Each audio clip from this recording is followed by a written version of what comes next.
What's up guys, War History Geek here, and welcome back to another new acquisitions video.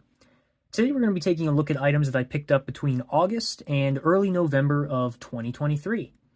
Let's just get right into it.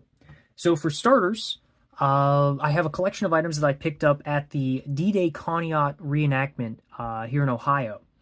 And I got some pretty cool stuff. So let's just start out small here. And first we have these original World War II German dust goggles. So as you can see, it's all original, brand new in the packaging. And I'm actually going to take it out here for you. This is the first time I've taken it out since I purchased it, saving it just for you guys. And as you can see, they are still wrapped brand new in the packaging. So pretty cool there. I'll put up a picture to show you what they look like when they're fully unwrapped. I don't really have a desire or need to fully unwrap these. I'd rather just kind of keep them brand new in the packaging and put that on display, but pretty cool small item there. Next up, we have an original German flashlight from World War II. So this is not a military flashlight per se. This is probably a civil flashlight or a police flashlight or something. But as you can see, it has the 3 color slides there to change the color of the light. It's overall in really good condition. I got a really good deal on it. I believe I paid like $30, which in this condition, which it just needs a battery adapter, is a really, really good price. You might see these for $50 to $100 in functioning condition.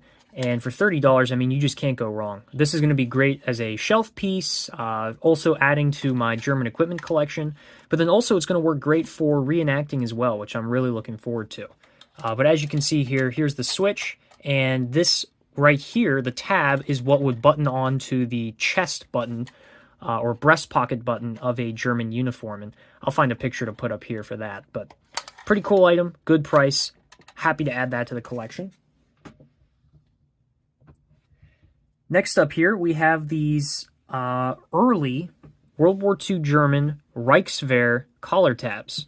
Now again, this is a pretty simple pickup, really cool items to add to the collection. They look great on display already. But as you can see, they're original construction, all original material, early Reichswehr collar tabs.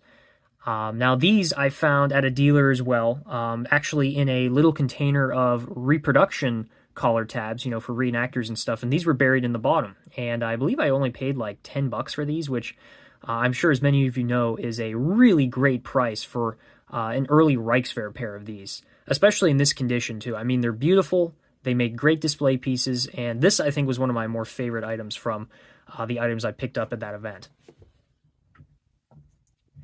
Next here we have actually a reproduction item. But I was happy to purchase this for the collection. Actually, it's a reproduction vial of Pervitin. And this came from War's End Shop or Kriegsende. And these are actually really interesting. So as you can see, this is obviously a reproduction vial of World War II German Pervitin. And, there's all kinds of information going around out there about how, the Germans were high on meth and all that. And although that's partially true, I'm hopefully going to make an educational video on this in the future. But I wanted to add this to the collection because I think this is just kind of a cool, almost gag gift. But what's cool is that it has all the authentic packaging right here, as you can see. And what's interesting is that these are actually real caffeine pills.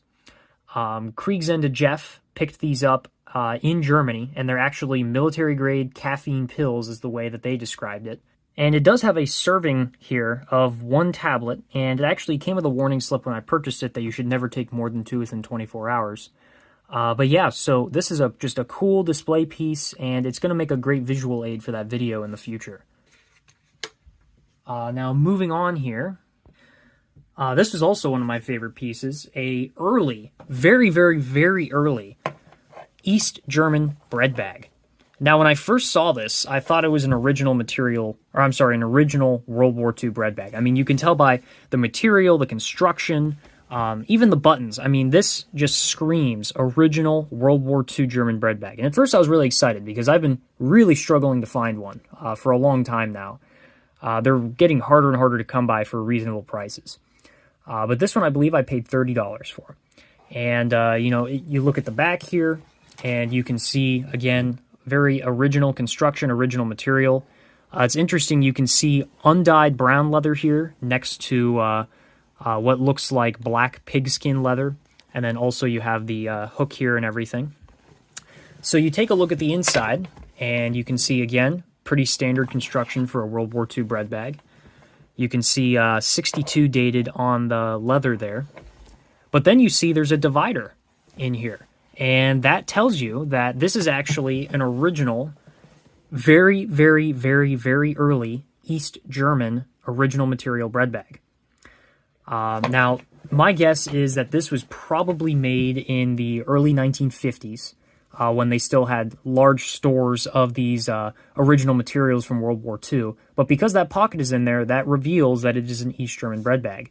Now, unfortunately, a button is missing here, and you can see where the strands broke off and all that. But fortunately, original buttons are really easy to come by, and that's a pretty easy fix if I ever wanted to fix it. Now, it's also interesting to note that this seems to have been unissued. You can tell by the press in the fabric there, and you can kind of tell, I'm not sure when this button would have fallen off, but you can tell by how the leather is pressed out almost flat like this. You can tell that it was sitting like that probably for a very, very long time. So my guess is, especially with the oxidation on the buttons, this tells me that this was probably an unissued item. I'm curious as to where it came from, but again, for $30, I mean, this is a really, really cool item. East German stuff is just so intriguing to me, that transitional period between World War II German and the East German militaria. So this is just a really great item that I'm happy to add to the collection. All right, and the last item from this haul of items from this event is an original World War I gas mask for the United States. Now, this has been on my bucket list for a very, very long time, and I've never been able to find one for a reasonable price. And then this one, I believe I paid like $50 for it, which I thought was more than fair. As you can see, the 3 there designates the size. This, I'm not sure exactly what this is. At first, I thought this was a service number, but I couldn't find anything research-wise for that. Hopefully I'm going to do some more digging on that and see if I can find if that's actually a service number. But taking a look at the side and back here, you can see just standard World War I gas mask. And let me open it up here and take a look at the gas mask inside. All right, and now before I show you the gas mask, here you can see some more production numbers and possibly another printing of that service number there. And then here is the gas mask. So fortunately, the mask is still attached to the actual filter, which is getting more and more uncommon. However, unfortunately, the mask is a balled up mess. Now, I'm sure those of you that are familiar with World War I militaria, this is extremely common. The material that they used for these gas masks became hard after exposure to heat and just overall general age. So they were balled up inside a bag like this one was for over 100 years. They end up hardened into a ball like this. So unfortunately, I have been trying to do research on how we can counteract that, see if that we can loosen it up again, but so far I have not been able to find anything. So if I do, I am going to make a video on that, but as you can see, just a very interesting item, a very standard, but happy to add it to the collection. I've been wanting one for a very long time, and this is going to look really great in my World War I display. Now, we do have one more item in addition to this. We have a standard East German tunic, and this one's actually unissued. It was in the original plastic wrap from the factory, and as you can see here on the front, it's just the standard insignia that comes on an unissued tunic, but then on the back, it also has the original paper tags still stitched into the wool of the uniform, which I thought was really interesting. I think I only paid like $10 for this, so again, a really good price. Fortunately, even though East German stuff is getting more and more expensive after the release of Call of Duty Cold War, you can still find stuff like this from time to time at a really reasonable price. So again, just something else to add to my East German collection. Again, a standard item, but happy to have found it nonetheless. All right, let me get these things cleaned up, and I'll move on to the next items. All right, and next up here, we have an item that I picked up on Facebook Marketplace, somewhat local to me, is actually this item here.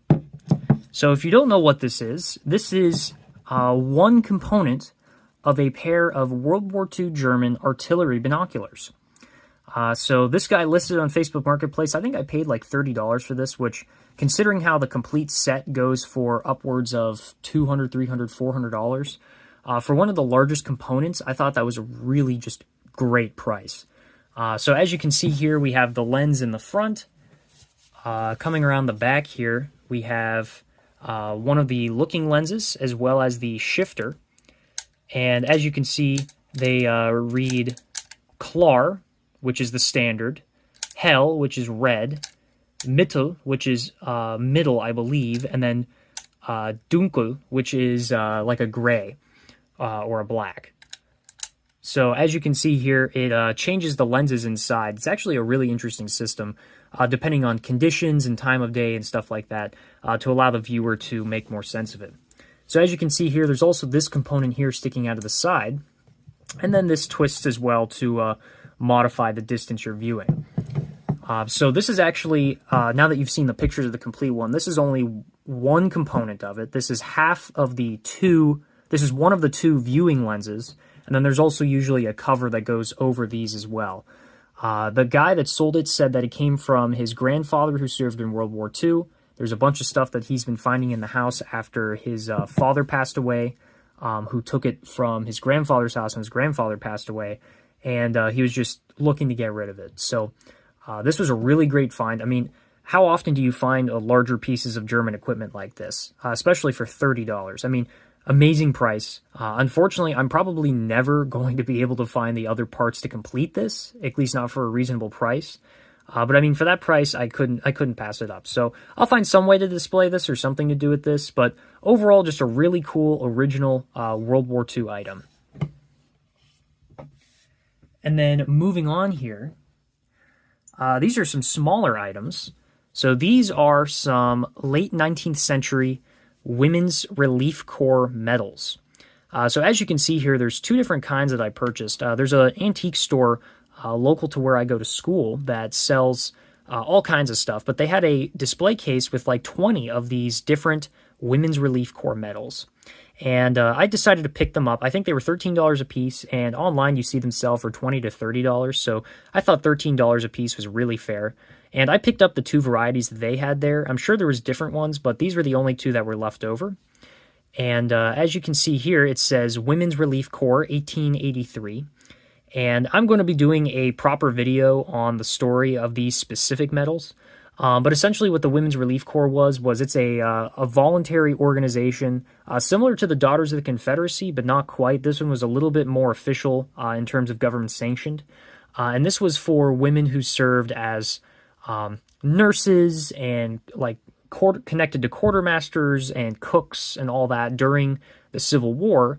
And then the Women's Relief Corps was established in the late 19th century as another pro-veterans group, advocate group, and raising money and donating items to ex-Union veterans. So pretty cool items. I was really happy to get these. I don't have a lot of 19th century items, but for that price, I thought it was worth picking up. And then if you zoom in really close here, you can see that the back states patented May 4th and September 28th, 1888. So pretty cool items. The reverse of the other one is a little bit different. As you can see, it says AUGC Frank Company, Philadelphia, Pennsylvania. So pretty cool items again. Not the sort of standard items that I collect, but I thought they were interesting and for a fair price too. So I decided to pick these up. Moving along here, we also have another set of very interesting items. So I'm sure some of you or many of you have seen the video on my channel talking about the Military History Museum that I helped assemble. Well, these items, a pair of German boots here, and that's about as good of a view of them as you're going to be able to get. Obviously, they're original German boots. But these were gifted to me by the people working on the museum. And there's a little bit of logic for that. This was donated to us among a series of other items. And the decision was made that it was not going to fit the collection that we wanted to display. And for the condition of them, they weren't great to display either because we're going for high-quality conditioned items. So this requires a lot of dedication and restoration work that the volunteers at the Historical Society that assembled that museum were not willing or able to put forth to preserve them. And the decision was made that it would go to me so that I could properly preserve them and take care of them. Because as you can see, they're very, very hard. I'm pushing pretty hard on that, and it's no movement. As you can see, it's very crunchy. There's no softness. As far as I'm aware, these were sitting in a footlocker for a very, very, very long time. Probably since the Second World War of the veteran who brought them home. And I do know the name of the veteran who brought them home. We actually do have some of his items on display in the museum. But these things the museum decided to part with, and now that they're in my collection. So I might do a restoration video on these, or rather not a restoration, but a conservation video on these to kind of show how I'm able to bring this leather back to life. I've been doing a lot of research on different products and how to do that, so hopefully I'll be able to achieve that and show it on the channel for you guys. Alright, so that's it for those items. Very happy to add those to the collection. Been trying to find a nice pair of boots for a while, and although these aren't nice, they were free, so you definitely can't go wrong with that. Alright, now we have our last item here. This is an original World War II M1 early war helmet. So if I remember correctly, this is a McCord shell. And if you look at the inside, or I'm sorry, if you look at the outside, you can see it maintains the original textured paint. And then if you take a look at the inside here, you can see that it's actually a front seam fixed bail with the early web strap and brass hardware. So this is an extremely early helmet, and for all of you watching that might be more well-versed in M1 helmets, please excuse me, because M1 helmets are very much out of my wheelhouse. I know about them. I don't know a lot of information about them. So I'm hoping that maybe you guys will have some more information for me down in the comments. I will put a picture of the heat stamp. If I remember correctly, it reads 228A. So if any of you guys have more information on this for me, let me know. But anyway, all I know for certain is that this is a fairly early war shell that still maintains all of its original details. And I got this for free as well. One of my friends at college, her parents purchased a house, and this was in the house, left by the original owner. And they found out that I do military history collecting, and they decided to gift this to me. So a thank you goes out to them. But anyway, this is just a really amazing item. This is going to look great on my World War II U.S. Army shelf. And overall, just a really great item to add to the collection, especially for free. You just simply cannot go wrong. So that's all for this video. If you guys enjoyed, make sure to hit the like button, and when you're in that area, hit the subscription button and notification bell. I have plenty of other videos just like this coming in the near future, so stay tuned for that. Bye!